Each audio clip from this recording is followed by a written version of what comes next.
Thank you very much, Joy, for this very interesting and inspiring presentation. And we will touch on a few of your points there during the panel discussion in a minute. And now I would like to invite on the stage our panelists. So Rebecca Lawrence and Lautaro Matas, and Joy once again, please. Thank you.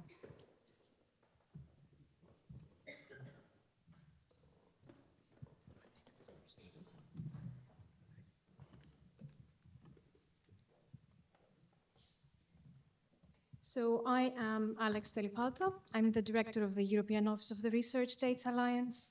And the RDA is a global organization. Our European office and team is distributed across Europe. But for the past 3 years, I've been calling Ireland home. So I'm delighted to be here. And Michelle and team, thank you so much for having me. So the event's broader theme calls for synergies, cross-cutting policy, and interconnectedness of open research globally. And in this context, in this panel, we will approach global open research from the context of collaborations and global initiatives and the role in driving reform, how to get key actors on the same page and progress from policy to practice and implementation, and how do global collaborations and synergies help address regional challenges, and how can we empower and enable global initiatives to further support addressing those challenges. So I am joined by 3 wonderful panelists, and we will start by their introductory statements. They will give some context about their work and who they are and who they represent here today, and also how they also work together quite closely in various ways. So we will touch on that as well. So in alphabetical order, I would like to invite for the first introductory statement, Rebecca Lawrence, the Vice Chair of DORA and Vice President for Knowledge and Translation at Taylor & Francis, and Founding Managing Director of the open research publisher F1000. Rebecca.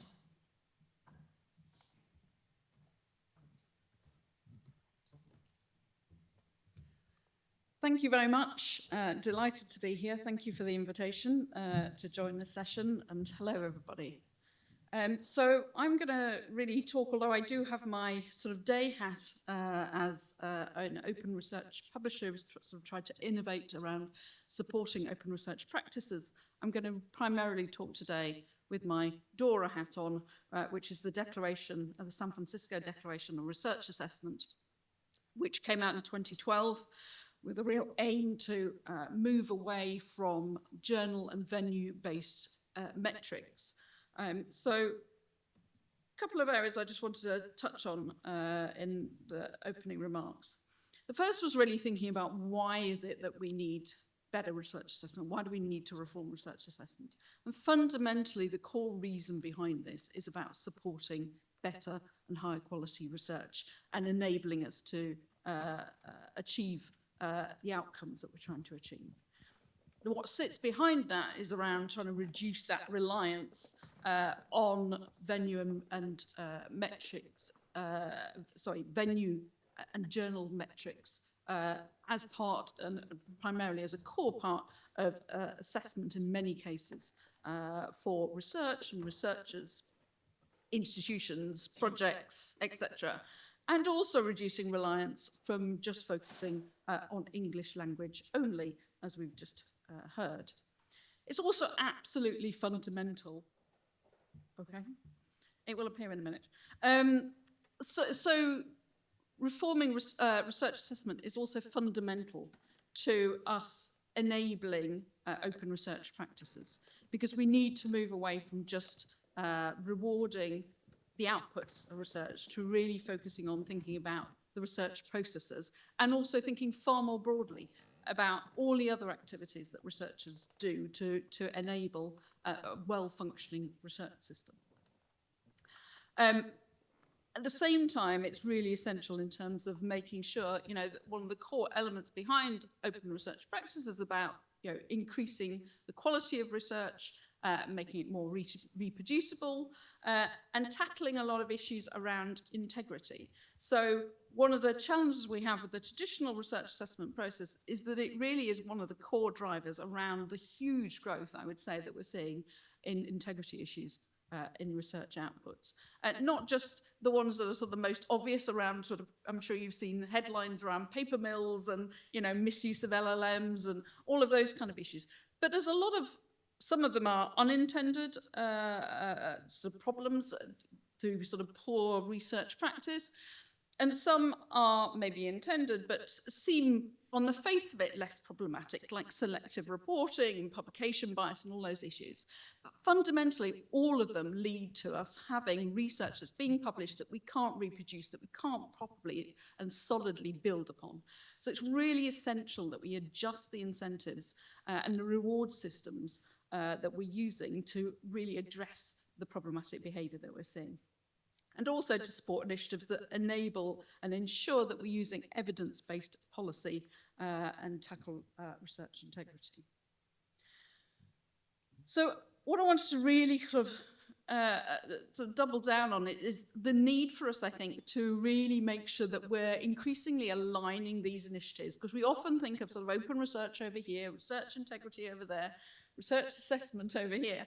And they are sort of very much seen as very different movements. But actually, none of these, we're not going to tackle and address any of these issues if we don't really collaborate and work together, because they are so fundamentally interlinked. Hopefully from this diagram, you can see, you know, just how much sort of open scholarship really tightly links with reform and research assessment, tightly links with equity and inclusion. And in the center there is research culture. And that obviously is challenging to address. But is central to all of what we're trying to do. There is a mountain of different initiatives involved in all these different spaces, but I think increasingly we're starting to see growing collaboration between those, and I think that's absolutely essential. The last bit I wanted to just briefly touch on is that, you know, trying to reform research assessment is challenging, right? You know, as I've just shown, it's about changing culture, and it's a major task. And, you know, you might kind of think, well, where there are particularly pressures, especially at the moment around funding and other issues, is now really the right time for us to be focusing on this. And I would argue absolutely, because it's about, you know, enabling open research practices. It's about increasing the quality of research. But a lot of organizations say to us as DORA, I don't know where to start. It's so overwhelming. You know, what can I do to sort of start? And so we created, or co-created, I should say, with research performing organizations, this implementation guide that we launched earlier this year. And the idea is that this is a set, it's not prescriptive, so you can dip in and out of it, but it's a set of things that you can do, that you can just get started and do something.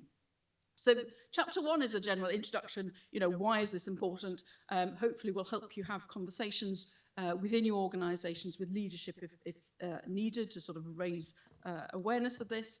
And then chapter 2 really gets into a series of activities. So there's 9 activities. You can choose the one that's best suited to you as an organization. It links to reflective questions, so things that you should think about when you're doing whatever the activity is. So say you're setting up a committee, you know, who should be on the committee? What kind of buy-in do you need from leadership? How might you approach that? And we also link through a lot of case examples that we've been collecting over the years as DORA of other organizations around the world that have already done this. So you can actually go and see what they did, what they learned, maybe go and talk to them and learn from there. Chapter 3 is then thinking about key moments in research assessment that happens within a research performing organization. So when might you want to start and intervene in the first instance? And then chapter 4 is really looking at those global initiatives, you know, all these other related initiatives that are happening around that you need to be aware of, where there's a real benefit from internally within your organization, trying to align those, that you've got a more cohesive approach to trying to tackle some of these issues. So I'll say this came out in May. You can download it. We've actually got lots of single-page flyers. It's a really short document. It's very deliberate to keep it short. We're translating it into multiple languages. And we're actually in the process of creating a similar document for research funding organizations with the Global Research Council and Science Europe, which will be launching next year at the Global Research council meeting, and then we'll be following it up for publishers and scholarly societies. So I will leave it there and look forward to the conversation. Thank you.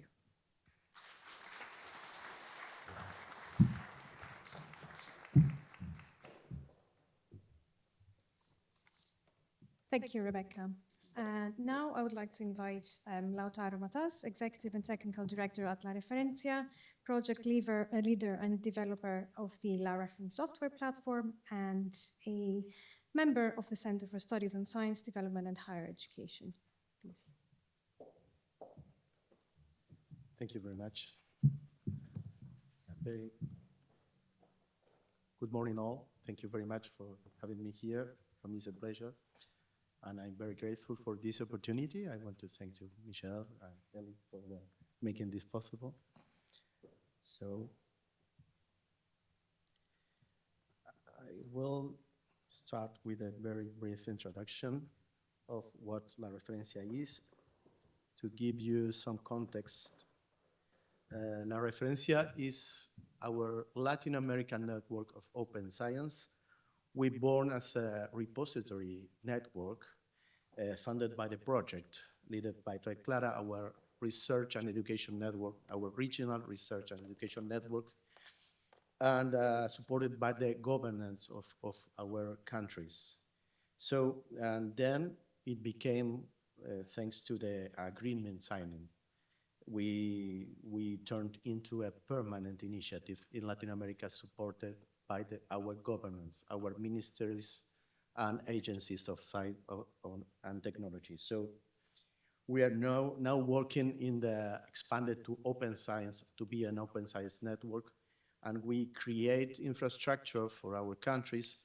Remember that we don't have an European Commission, we don't have funding from and governance from a regional level, so we need to build that for each different environment. So we did that. The La Referencia, it's formed by the board of governance. We have a representative of each country, and so we work together, not only on technology, that's an important part of creating infrastructure as public goods. We strongly believe in creating this kind of digital public goods as a base for our infrastructure. So, but also we work together to align policies between the countries. Again, we don't have an external governance for that. So this is the place where we create these kind of policies or regional policies around open science. Of course, aligned with UNESCO recommendations, and we work very close to that. So we have this federated model, which is based on national nodes. The national nodes are the aggregators, but also they concentrate and they define the national policies, and they bring that to the common table. And we do that at that federation in the decision making, but also in the aggregation of our contents. So we have a regional infrastructure based on this kind of national nodes. The same software, our platform is running at national level, but also at regional level. All the contents are aligned with the OpenAIRE guidelines, and we share that information, and we interoperate with OpenAIRE and other major global networks. So in this way, we are giving visibility to our research outputs. We're also very interested in changing the research assessment. We work with FOLEC, which is our regional initiative, which is aligned with DORA and with COARA also. So in terms of global partnership, we are not focused only in Latin America. We have a lot of collaboration with different initiatives around the world. I will mention briefly some of them. Of course, the Research Data Alliance, we have a partnership. We are doing a lot of training in our languages for our region. We have also an agreement with RISA, We are delivering a lot of training to our region. We are part also of some working groups, especially the Global Open Research Commons groups. We have partnership with literacies and for supporting the space, again, translating and training. The language barrier for us is a common problem that we are working on. We have funding from SCOS. Through SCOS, we were selected to be SCOS family members, and we're receiving funding from different institutions around the world to work on persistent identifiers and also in usage statistics and metrics. And we are working very close to IOI, also invest in open infrastructure. Of course, the open air and core partnerships are important for international alignment. And so we have also regional partners, and talking about Africa, we have an agreement also to work with the national research and education networks that Joe mentioned. And we are looking very, very, very close the work that she is doing with, they are doing with the PIDs also. So what are the next steps for us? We're working on this multilingual problem that we have for to deal with the barriers. We have different gaps and barriers based on funding, on accessing to the PIDs. We will discuss some of that in a moment, but also the language barrier. Most of our contents are not in English. That's a common problem in Africa and other regions, and that's, we are working so in discovery systems, so we can talk about that later also. And of course, this persistent identifier initiative to make this, the persistent identifier, a public good for our institution. So yes, I think that it would be all for now, and we will discuss. I'm looking forward to that. Thank you.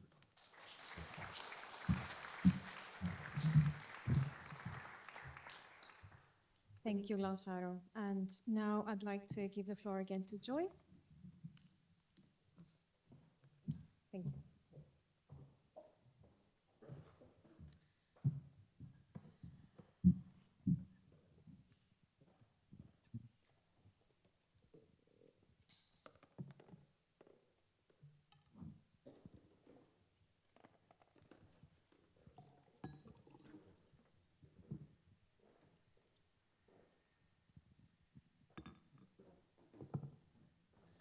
So using the context of what I've just shared with you in the previous presentation, I'd like to focus on how the kind of partnerships we've created and co-created technologies have enabled global-local alignment, and they're making global conversations regionally and locally applicable. For this to be relevant, for you to see what we've actually achieved there, and also with the co-creation with the Africa PID Alliance, it's about contextualizing of the contextualization of global frameworks, working with regional networks and intermediaries, and that's what I want to focus on, because in order to have these meaningful conversations, you need to have regional intermediaries and networks so that this can be applied with a regional context in mind. I'd like to share how we are working with our projects and also what some of the projects on the continent are working on, like the Association of African Universities, the African Open Science Platform, the African Reproducibility Network, which is supporting early career researchers in creating open science champions. Working with IFOL, this is the Association for Libraries. That is how it is building capacity with African Library Consortia. And also with the co-creation in South-South leadership, especially African participation in RDA plenaries, with open-air collaborations, and also DORA signatories. We have more African countries in DORA, and the collaborative initiatives with what we're doing with the regional networks, like what Lautaro talked about, WACREN, Libsens, the Ubuntu Alliance, in making sure that open science principles into regional infrastructural policy and frameworks serve local researchers. So if you're looking at contextualizing global conversations, you need to have a regional and local alignment such that you have meaningful collaborations. And that is what I'd like to emphasize on as we're talking, because I did talk about in the keynote speech, but I'd like to really share what some more case studies on what we're doing on the continent and how they're effectively creating these meaningful conversations. Thank you.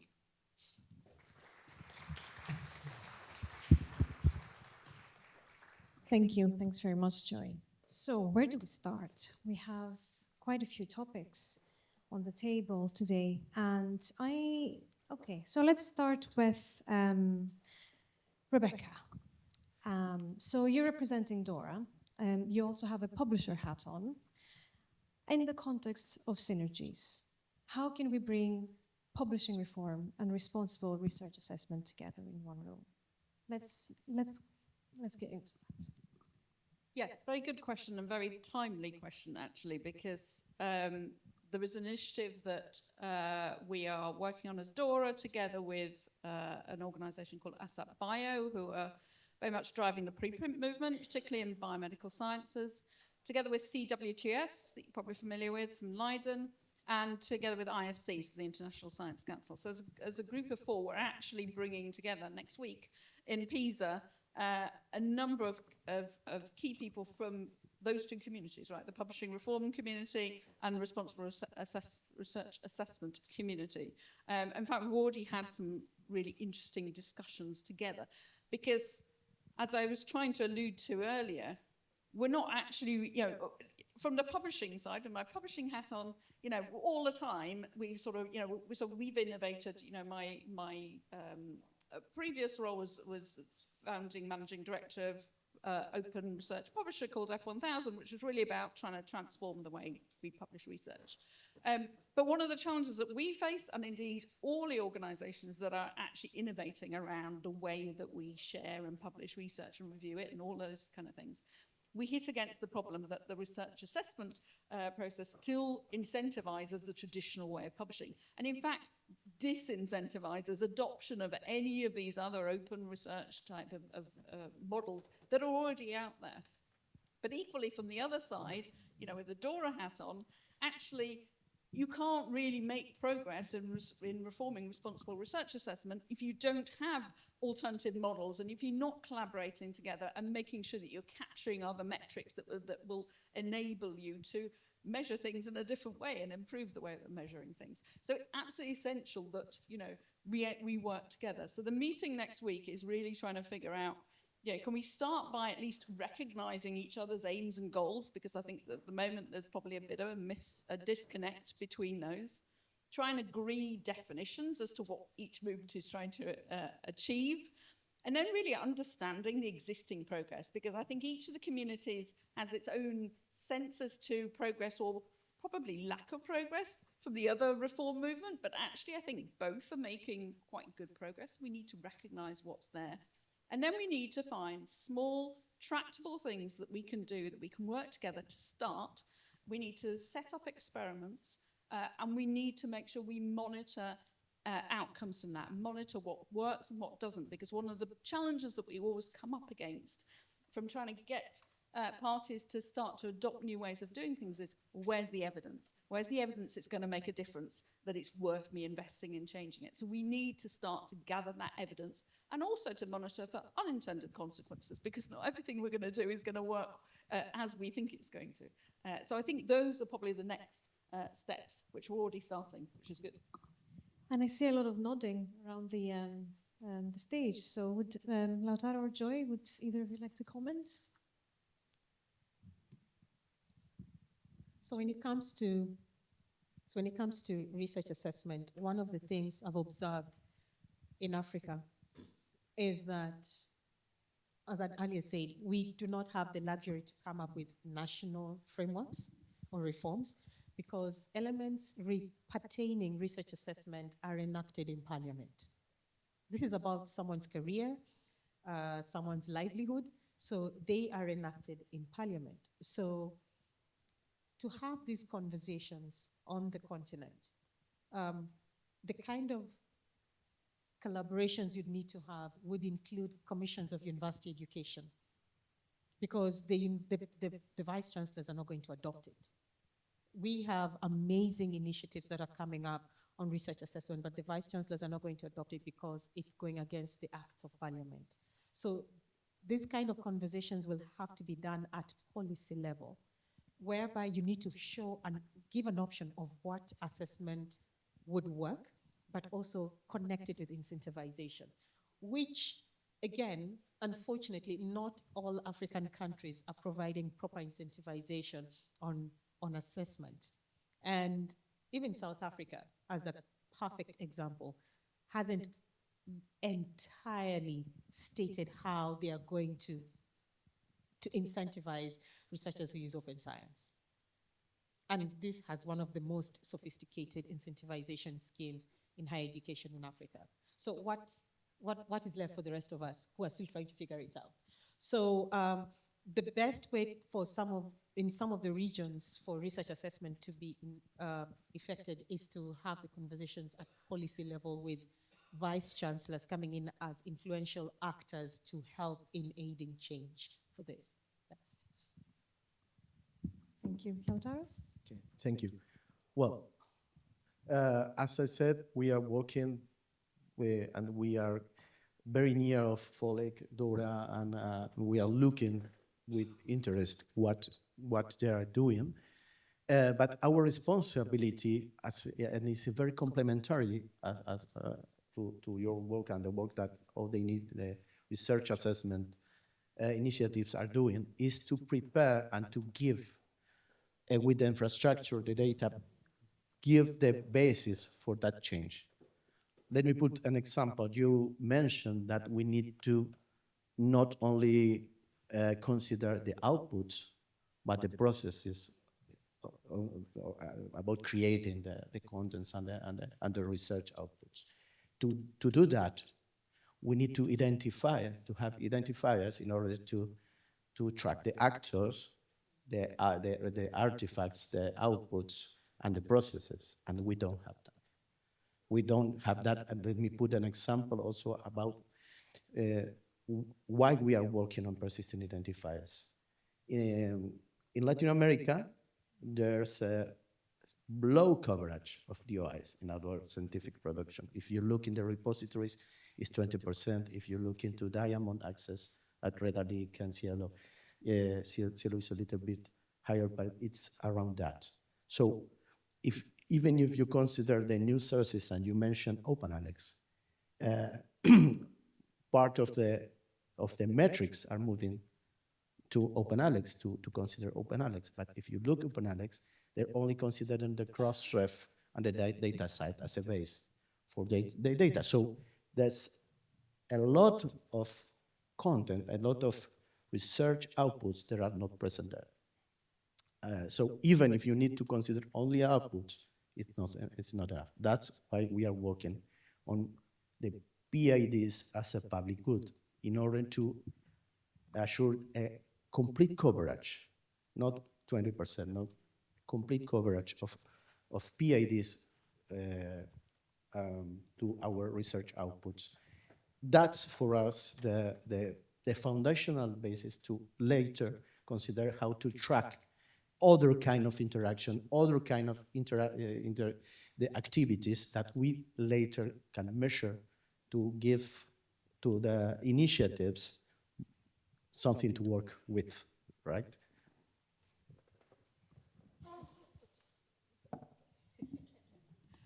I was just going to come back on something that you said earlier, and then maybe you can come back on both. So, I mean, I completely agree about the whole point in terms of really contextualizing how we're working together with you know, different nations, different cultures, etc. So actually, as DORA, we've just been doing some work in Brazil, for example. Well, again, it's a very different research system. It's where the legal system actually gets involved in hiring and making decisions. If you know, it actually goes to law courts if you're not happy with a decision that So one of the things that we did there is exactly this, is we brought together the biggest funders, or rather we didn't. Locally, they brought together the biggest funders, and that was key, that it was driven locally. And the key institutions within Sao Paulo and have started to sort of build some momentum there. But I think there's absolutely, we need top down, and it's going to differ in different places, of course, but I think we also need to not forget we need researchers, and particularly not just early career researchers. They're the next generation. We need to make sure that they're already thinking in a different way about research assessment, but we also need the senior researchers to understand, because even, if you're thinking about local context, I'm thinking sort of UK, where I'm from, right? There are a number of funders who for a long time have said, we don't look at journal metrics. But at the end of the day, when you get into the room and where the discussions are happening, the senior researchers are looking at the list and looking at the journals, right? So we need to make sure that those that are actually doing the assessment also get it. And it's not just top-down, it's a mixture of top-down, bottom-up and middle. Some of the trends that we've observed on the continent, I'll give Kenya as an example, is for the first time, Parliament was talking about university rankings. It's never happened. And they were talking about university rankings. What does that mean? It means that we are having situations where we have technocrats in government, no longer political allies. So the questions will be had on what it means when you're talking about research assessment. They've just started adopting the systems that have worked for quite some time, and these are traditional systems on how to assess research and use those criteria for promotions. So the kind of conversations that we need to have is, how do they see the value of these new assessment systems? So that you don't only look at journal publishing. You just don't, you go beyond the article. And you see, okay, if you publish your data or your protocols, that would be considered as well and given an equal point as when you publish. And these kind of conversations can only be done if we have the commissions of university education understanding how each component can be incentivized. And African funders, as I said, right now, we have more technocrats, so they will ask the right questions. They will ask even hard questions. So we need to have a correlation with each element with an incentivization aspect of it. And that would make the process slightly easier, because once all that is done, having it enacted in Parliament is not going to be difficult. Yeah. Lautaro, would you like to comment on the regional challenge aspect from your perspective as well? We've heard from Joy. How about from your side? Well, I was talking about our challenges. Is one of the challenges are the different barriers, and the barriers you can classify them in the financial barriers. We have a tradition of non-commercial open access from the very beginning. We have Redalic, CLO, well, La Referencia, Latindex. We strongly believe in not using the APCs as a way to reach open access. We are against that.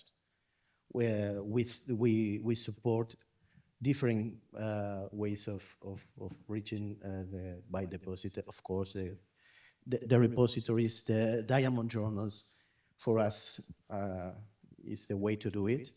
We need to move all the money from our estates, our governance, that is being transferred to the commercial publishers, and we need to invest that in more research and to support this kind of open and public goods, these open infrastructures as public goods. That's what we believe, and that's what we are working on. That in order to solve this kind of barriers, that is not only based on the commercial publishers, but also in this kind of, even in this DOI thing is a problem. The DOI is supposed to be a non-profit, but that model doesn't work for us. A lot of institutions, they don't have the resources to have DOIs for each research output, or even do political reasons, because, for example, in Cuba or in Venezuela, you can't hire a DOI agency to put a DOI into your publication. So there are different barriers also. Also, other important barrier is a language barrier. A lot of our scientific production is not in English, and it will not be in English. It will not be translated. There's a lot of valuable research and even some specific topics that are important for our region, like some kind of disease. There's a historic case of Chagas. Chagas is a disease only important or only present at that time in South America, and was not important for the mainstream. So it was not present for a while in the mainstream. So we have local problems, have local languages, and of course, all the things are moving towards a multilingual ecosystem, but we need to work on that. We need to use the new technologies to fill the kind of gaps, of course, tracking of research and looking for the data use and reuse, how to do that, how to track that. It's important for give the proper incentives to our researchers in order for they to change their culture in favor of these new research assessment practices. It's like an egg on the chicken, because we need to change the policies, but for changing the policies, we need to have the proper sources to measure the things. So if it's a real problem how we work together towards that. Yeah, thank you. So if we stay sort of around this topic for another moment, but from the perspective of empowering those global organizations, global initiatives, global collaborations, so that they are applicable regionally and locally. So I'd like to hear from all of you, but let's see who wants to go in first. How has this connection, this global collaboration, how has it been applied in the local context for the good of your communities? And I'd like to hear from Rebecca as well, on your perspective on what can be done. Who would like to go first? Yeah, thanks. I'll start with some of the global initiatives that have been supporting regional activities. So the one that we're seeing coming up very powerfully is the Orchid Global Fund. And they have made quite an effort to support capacity building and infrastructural support in various parts of the continent, at least in Africa. And we're also seeing that quite a bit in the global south. And we are seeing more and more initiatives that we wouldn't have actually known about that are involved in these activities. And of course, DORA, we are seeing quite a bit of signatories coming out of the continent. There's increased awareness on the need for improved research assessment. The only challenge, as I said, is that on the continent, this has to go through policy, literally has to go through parliament, but the conversations have started. This is something that wasn't there in the last 5 years. And SCOS supporting the African Journals Online. This is a good example of how international initiatives are doing their homework to see what is happening on the ground to support these initiatives, to help them catalyze. As I said, it's not like they didn't exist before, but it's helping catalyze these initiatives so that they can also contribute to the global economy, global knowledge economy. They can also be recognized in databases, whereby you can also now put some of these research initiatives or projects. Now, does it come with challenges? Yes. So what are the challenges? What we've observed is that there's a need for more due diligence to be done so that we avoid replication of activities. There is a danger of a one-sided story. So maybe the partners, the global initiatives have partners that they work with on the ground, and they are given a one-sided story. I feel what needs to be done is that these global initiatives should do a bit more due diligence in order to avoid replication of activities, because that's what we've been seeing. There's been a lot of replication of activities. So one of the best ways to do this is I try and identify who regional stakeholders are and start by doing surveys or mapping in order to know who is doing what, so that you avoid maybe replication of funding, replication of any kind of activities, so that you have mutual beneficial outputs coming out of it. But at the same time, it should not be ignored that these global initiatives have helped catalyze regional projects. They've helped build capacity. They've helped create awareness on elements pertaining open science and open infrastructure in the region as well. Thank you. And I see Rebecca nodding. Yes, the duplication point I think is quite interesting, because actually we've been having as DORA quite a lot of conversations with Coara, for example, which I'm sure you're all very familiar with, Taxopholic, Helios in the States, which is now Org. There's a number of these initiatives where I think on the face of it, we get asked a lot, well, are you different from Coara?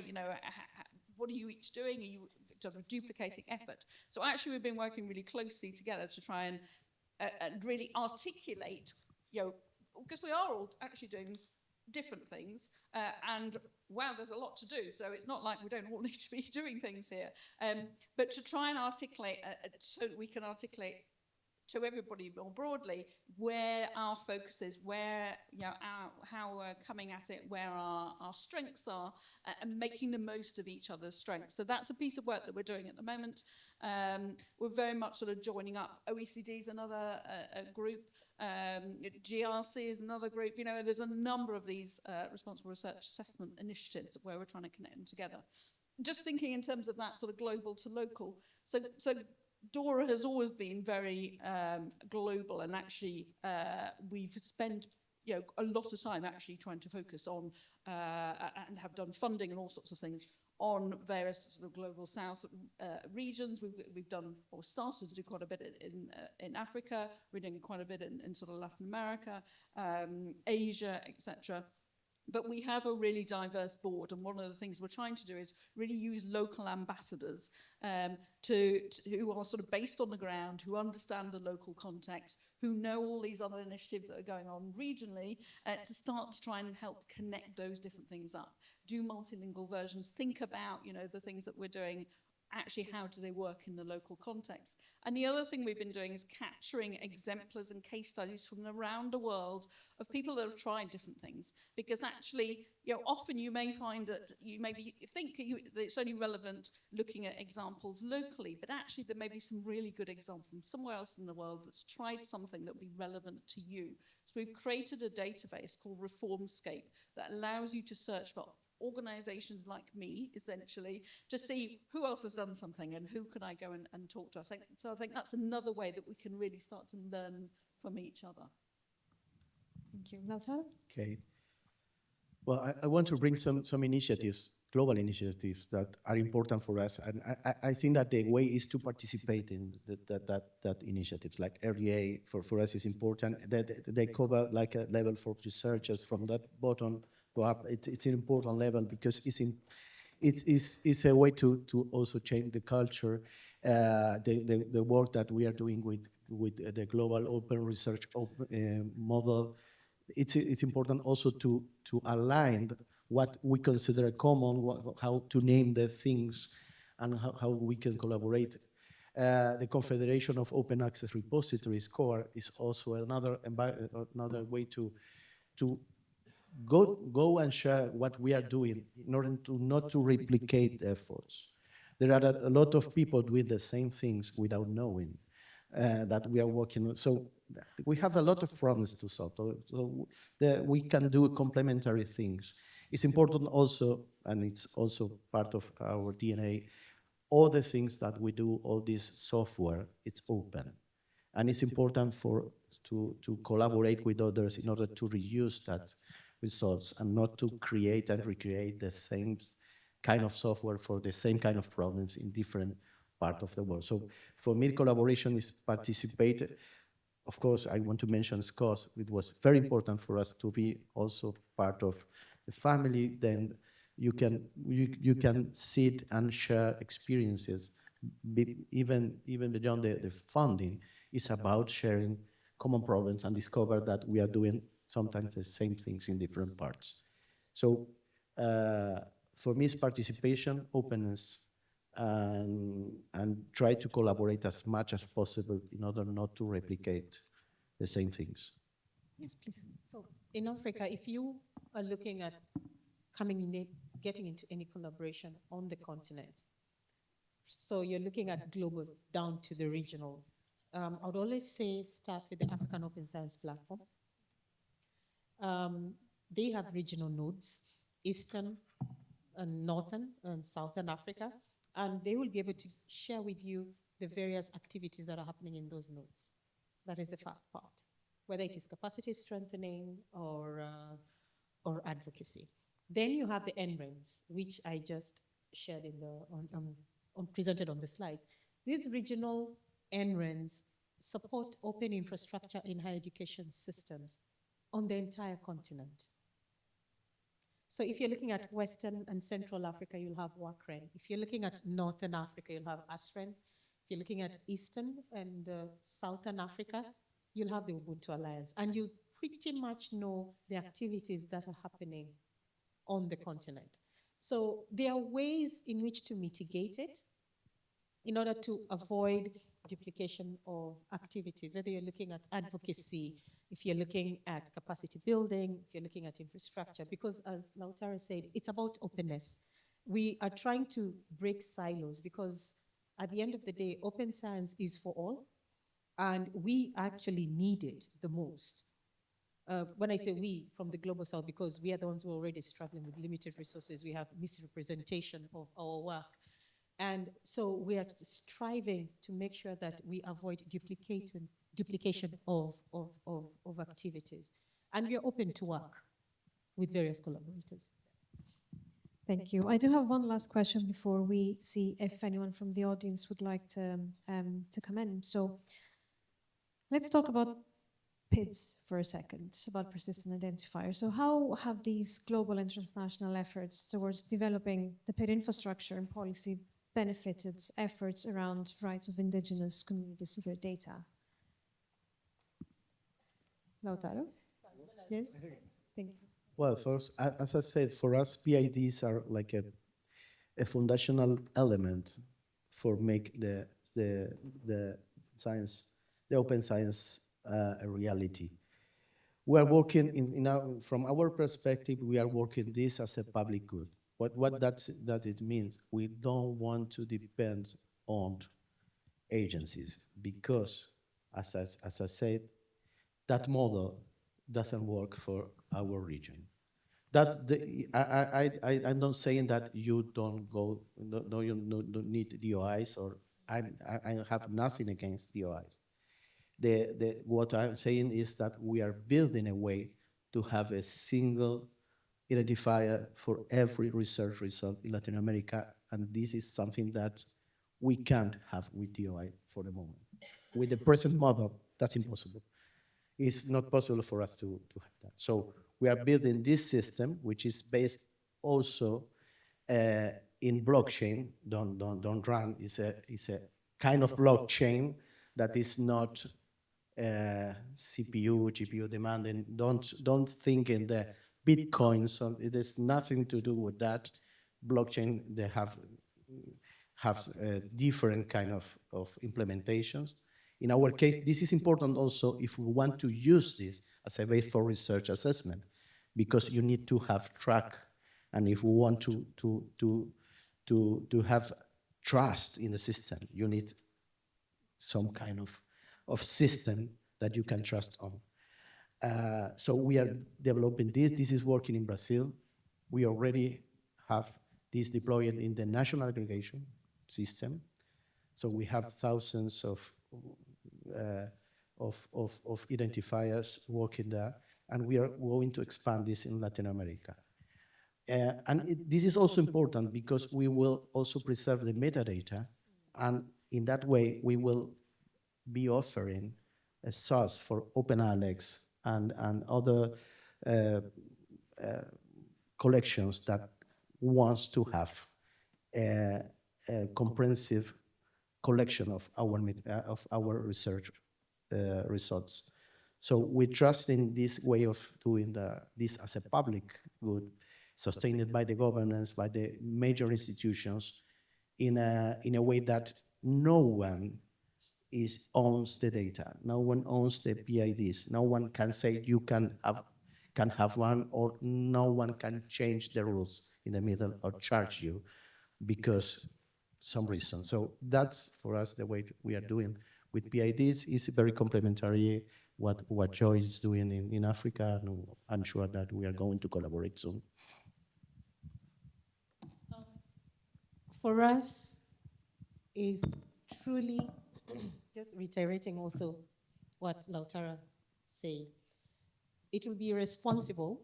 That has to be the disclaimer. It will be irresponsible to say death to DOIs. Extremely irresponsible, because these are systems that have proven to work.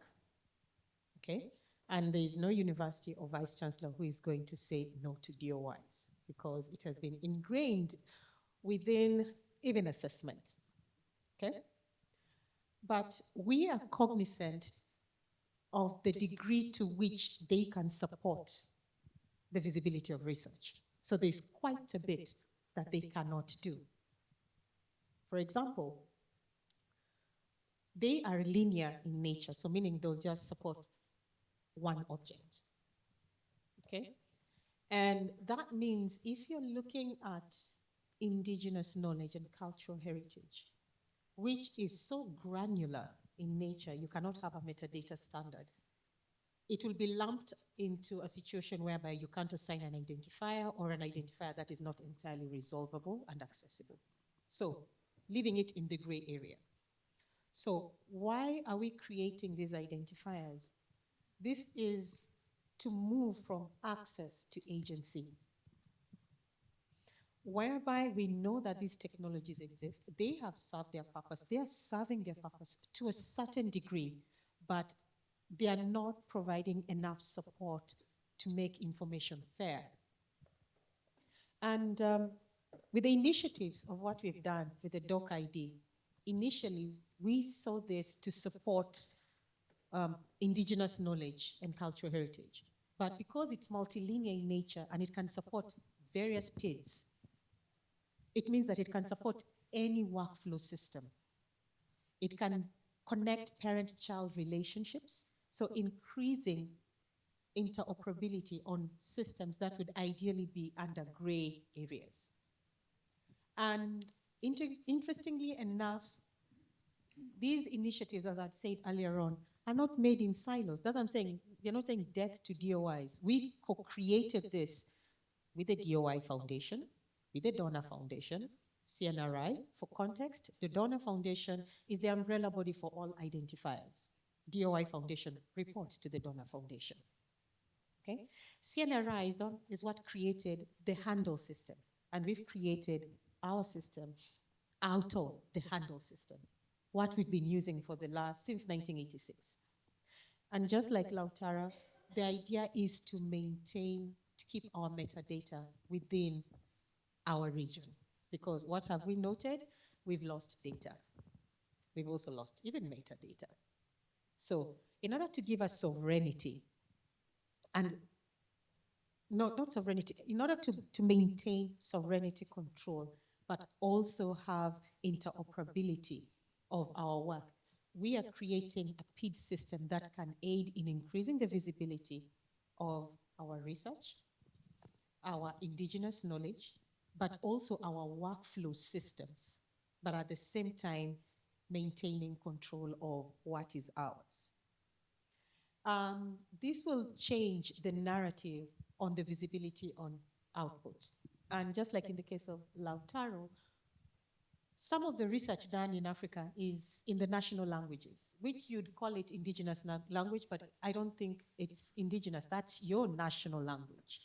So whether it's in Amharic, Kinyarwanda, or Swahili, that's your national language. And the fact that it is not visible simply because it's not in the language of science, who defines that English is the language of science? It means that you will not be visible. So we are trying to make our work as visible as possible, change the narrative from the 0.1% to increase that visibility through technology. And also, most importantly, we need to stop being recipients of technology. This is why it is open infrastructure, but also be co-creators and producers of this technology and show that there are other ways that you can use infrastructure, open infrastructure, in increasing the visibility of your respective countries, because it's not only going to be used for the continent, it is something that can be actually used beyond the continent as well. Thank you. Now, I think we have about 30 seconds for a very quick question from the audience. Any?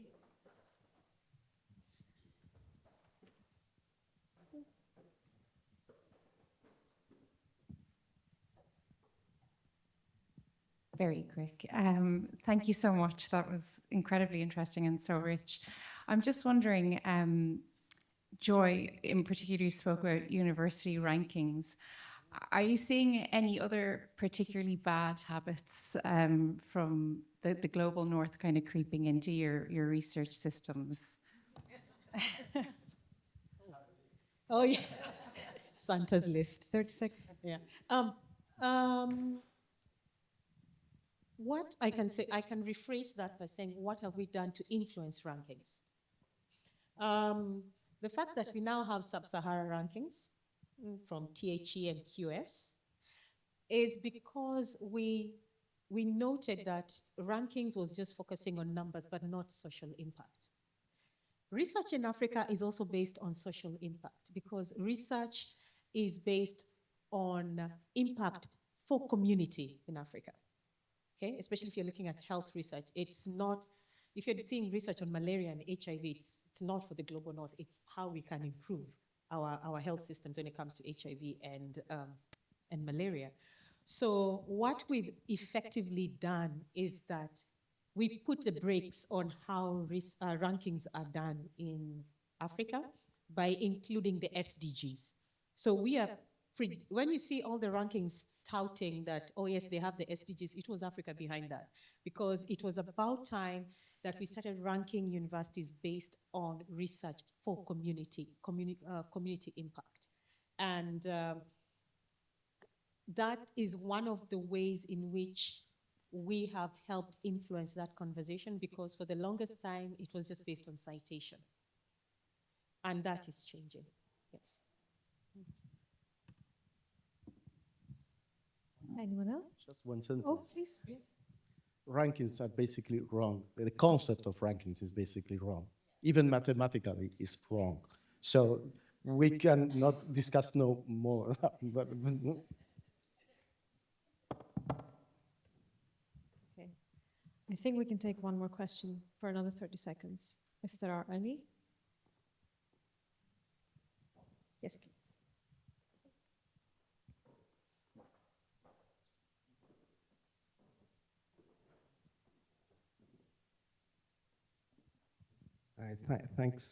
Thanks very much. That was a fascinating discussion. I'll just introduce myself. My name is David O'Connell. I'm Director of Research Support and Policy at UCC, but also I co-PI with Sally Smith, the Award Project about incentivization of open research at a systems level within Ireland that William Bosong mentioned in his opening remarks, and there'll be a likely to talk about it a bit later on today. It's maybe it's one for Rebecca actually. You know, incentivization of open research practices. So we've looked at it, and there's a strong appetite for it across the Irish sector amongst the funders, amongst various researcher cohorts and early career researchers. There's a strong appetite for it. You know, where we're coming up against a bit of a blockage, if you like, or where it's more difficult is the management of our universities, the senior researchers, the people who actually make decisions ultimately, and the people who own our recruitment processes, is the people that own our promotion processes, you know. And maybe that's not surprising, because these are people who have got to the top by a system that they've done particularly well in, you know. They don't see the need to change. And, you know, and this is not just reflected, you know, one sees this across Europe. I think the Max Planck research centres are not particularly big fans of DORA or COARA. You know, again, they love where they publish. They like their Nature papers, they like their Lancet papers, and so on. I guess, yeah, so what's my question? Maybe, you know, tackling that, you know, getting these, you know, senior researcher these senior managers, these university management teams, getting them on board. What's your thoughts, maybe, Rebecca, on you know, what are you seeing, maybe, you know, that's something we can learn here in Ireland, maybe driving that, you know, addressing that issue. I have to say, you know, I love these NORFests. I've been at them a number of years. You never see university presidents or registrars or VPs of research in this room, you know. I think there's a sense we're preaching to the converted here, you know, and it's breaking that into that sort of decision-making group, I think, you know. Thoughts on that would be really... Yeah, you're absolutely right, and it's a really good question, and a question that comes up quite a bit. I think that's one of the things I was trying to touch on in my first slide that you probably mostly didn't see, as I then realised. But I think the key reason why I think this is so important, why they really do need to care, is because the fundamental reason for doing open research is to improve the quality of the research and to improve the integrity of the research, so that we're building the next research on solid foundations. And to tackle those issues, to ensure that, you know, the core of the research isn't the article and the narrative, it's the data and the methods and the materials and the code and all of those other things. That's the core of it. To tackle reproducibility problems, of which there's loads of evidence that there's a real issue in actually an awful lot of fields. To tackle the integrity issues, I mean, there's mounting evidence all over the place, there's problems there. The only way we're going to do that is by incentivizing open research practices, and the only way we're going to do that is by changing the way we assess research. So, you know, particularly, I would argue, as funding is becoming more challenging to come across, we need to make the most of the funding that we have got, make sure it's high quality research, and make sure we're building on solid foundations. The only other thing I would say is, you know, there are some examples. So HHMI in the US are probably a good example.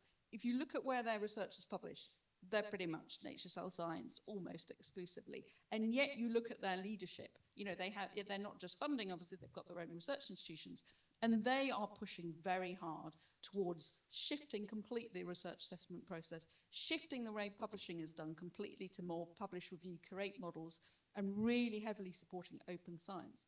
So, I mean, they are an example of a group potentially go and talk to and get them to talk to your leadership as well. Why have they done that? Why do they think this is so important, despite the fact that they themselves, as you rightly point out, will have got to their positions through the current process? Thank you. Unfortunately, we do have to stop, but I'm sure we can carry on the conversation during the breaks later on. So thank you to all of our panelists. It has been a wonderful conversation, and thank you for your questions.